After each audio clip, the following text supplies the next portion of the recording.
Hello, my name is Kim Sauer at APEX 2015. I'm joined today by Tim O'Neill from AIM. Tim, great to see you in sunny San Diego on the last day of APEX. On the last day. How are your feet? Not too bad. Excellent. So let's talk a little bit about the US, the market, what's going on and what's going on at AIM. So AIM is a manufacturer of assembly materials for PCB fab. Primarily known for our solder paste, liquid fluxes, bar solder, wire solder, things of that nature. The U.S. market is strong and getting stronger after the downturn, several downturns since 2000. There's been some gyrations of the market, but by and large I'd say we're on an upswing right now. I think some of that is due to reshoring that's taking place. Asia's less attractive due to lead times and things of that nature for the mid to low volume, high reliability applications. So we're responding to that needs of the new and impending RoHS 2, the elimination of lead for the people that have been exempt. So we're coming out with some new products. So there's a lot of good things going on. It's very exciting. Excellent. So yeah, the market has gone through troubling times, and it's great to hear that it's on the up. There are lots of things that influence the market, like port strikes, for example. For sure. You mentioned that there's a lot of reshoring going on.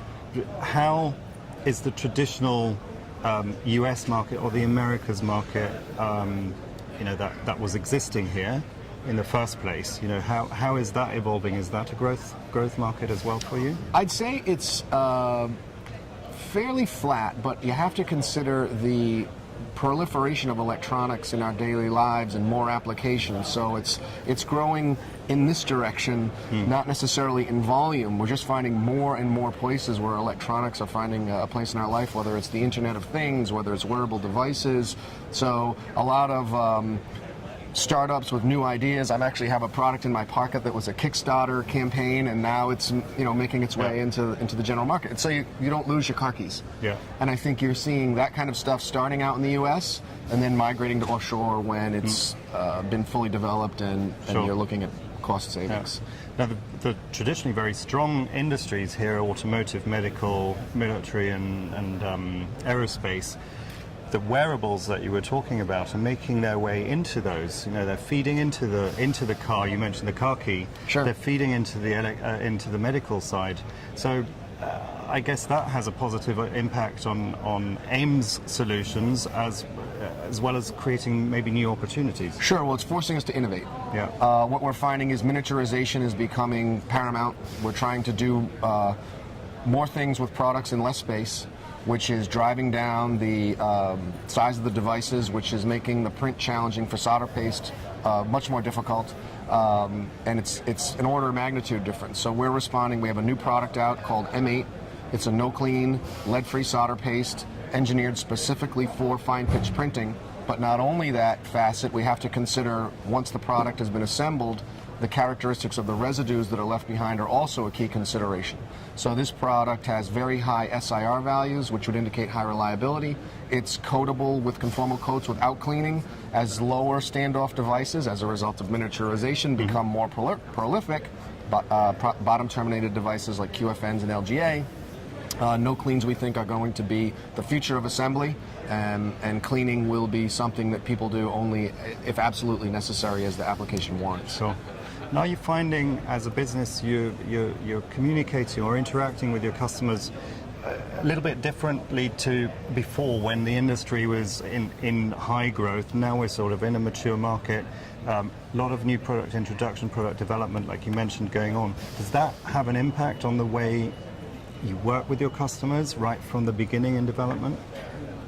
Exactly that. We're actually, so if a client is using an EMS provider for assembly, we find ourselves going further back in the development process to make sure that the materials that are specified make life as easy as possible for the assembler, as well as meeting the mission profile of the end use product.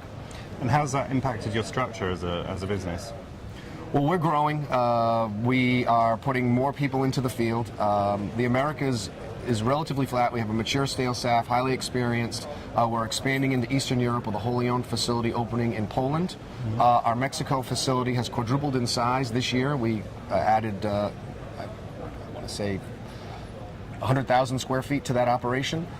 That might be an exaggeration. Maybe 60,000 square feet. I don't know the numbers exactly. Rhode Island operation is quadrupling in size as well. So we are adding capacity. We're adding capability. We're responding by enhancing what we offer our clients in terms of how much we can make and investing in R&D. We have a wholly owned applications facility that we added to the Juarez, Mexico operation. So we're bursting. So expansion it's globally. Everywhere. Yeah. It's everywhere. Excellent. Personnel, equipment, square footage.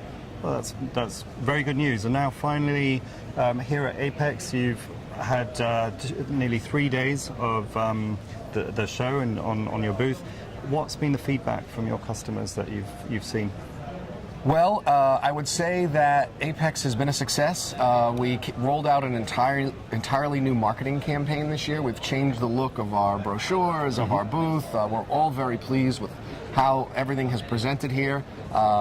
We think that it reflects the advancements that we're making that we mentioned in terms of expansion, but we're just growing as a company philosophically, intellectually. It's, again, an exciting time to be part of the AIM staff.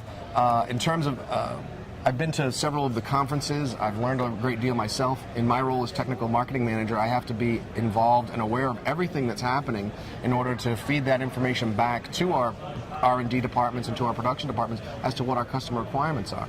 So APEX has been very productive for us, for sure. And in terms of sales leads, it's been very good. I think that if you're spending the money to send somebody out to APEX, you're in the market to use products. There's not too many tire kickers out here. They're buying. That's true. Yeah, that's the sort of information I'm getting from the show floor as well. Tim, it was great talking to you. Thank you very much for your time. Thanks for having me.